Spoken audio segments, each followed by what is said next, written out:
আমি একজন সনাতন ধর্মাবলম্বী। আমার জাতিগত পরিচয়ে আমি হিন্দু।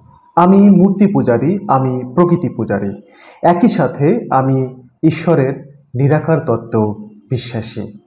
আমি মনে করি ঈশ্বর সর্বশক্তিমান। এ কারণে ঈশ্বর মূর্তিতেও অধিষ্ঠান করতে পারেন, আবার মূর্তিবিহীন নিরাকারেও তিনি আমাদের মাঝে অবস্থান করতে পারেন। আমি মনে করি ঈশ্বর আমার মধ্যে অবস্থান করেন। ঈশ্বর সমস্ত প্রাণীর মধ্যে, সমস্ত জীবের মধ্যে অবস্থান করেন। আমি মনে করি ঈশ্বর সমস্ত জায়গাতে অবস্থান করেন। আমি গর্বিত আমি একজন হিন্দু। আমি গর্বিত আমি একজন সনাতন ধর্মাবলম্বী। মানুষ তার নিজস্ব প্রকৃতি অনুসারে তার মতো করে ভগবানের উপাসনা করবেন। এর জন্য কোনো বাধা ধরা নিয়ম থাকতে পারে না। ঈশ্বর যদি গণতান্ত্রিক মানসিকতার না হন, শুধুমাত্র একটি পদ্ধতিতেই ভগবানকে আরাধনা করতে হবে, এইরকম কোনো বিধান যদি তিনি দিয়ে দেন, তাহলে সেই ঈশ্বরকে নিয়ে আমার সন্দেহ হয়। সৌন্দর্য তো সেটাই, আপনার ধর্ম আপনি আপনার মতো করে পালন করবেন, আমার ধর্ম আমি আমার মতো করে পালন করব। আমার ঈশ্বরকে আমি আমার মতো করে উপাসনা করব, আপনার ঈশ্বরকে আপনি আপনার মতো করে উপাসনা করবেন। আমি আপনার অনুষ্ঠানে, ধর্মীয় আচরণে বাধা প্রদান করব না, আবার আপনিও আমার যে ধর্মীয় আচার অনুষ্ঠান সেখানে আপনি কোনো ধরনের হস্তক্ষেপ বা বাধা প্রদান করবেন না।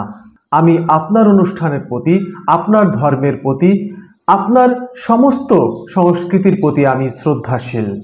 পক্ষান্তরে আপনাকে অবশ্যই আমার ধর্ম, আমার মত, আমার উপাসনা পদ্ধতি, আমার সংস্কৃতির উপরও শ্রদ্ধাবোধ থাকতে হবে। আপনি যদি নির্লজ্জের মতো আমার ধর্ম, আমার আচার অনুষ্ঠানকে খারাপ বলতে থাকেন, আমার দেবতাকে আপনি ভেঙে ফেলেন, আমার যে দেবতা, আমার যে উপাস্য দেবতা, তাকে আপনি খারাপ বলে উপস্থাপন করেন, আমার যে শাস্ত্রগ্রন্থ তাকে আপনি বারবার খারাপ বলে প্রমাণিত করতে থাকেন, এটা কিন্তু মোটেও কাম্য নয়। আপনার ধর্মে কি আছে আমি জানি না।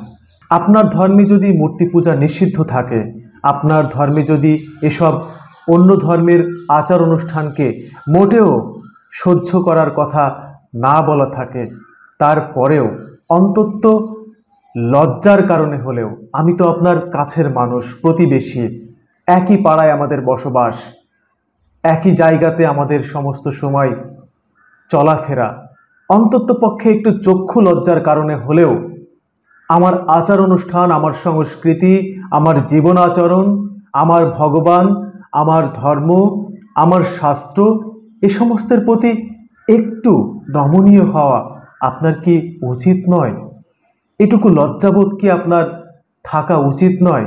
যে অন্তত সামনাসামনি আমি এই কথাটি বলি যে ঠিক আছে, আপনি আপনার মতো চলুন, আমি আমার মতো। আমরা একটি গণতান্ত্রিক দেশের নাগরিক। আমাদের বাংলাদেশের সংবিধান সমস্ত মানুষকে সমান হিসেবে পরিগণিত করেন। আমরা সবাই সমান অধিকার নিয়ে এই দেশে বসবাস করছি।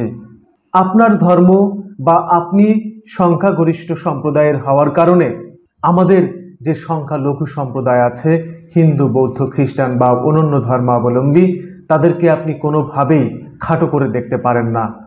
কোনোভাবেই আপনি তাদের উপর নির্যাতন চালাতে পারেন না। কোনোভাবেই আপনি তাদের ধর্ম, সংস্কৃতি, কালচারকে এভাবে অপমান, অপদস্থ করতে পারেন না। আপনি বলতে পারেন না যে আপনার ধর্মের অনুষ্ঠান যখন চলবে তখন অন্য ধর্মের অনুষ্ঠান বন্ধ রাখতে হবে। এটি চরম অন্যায়।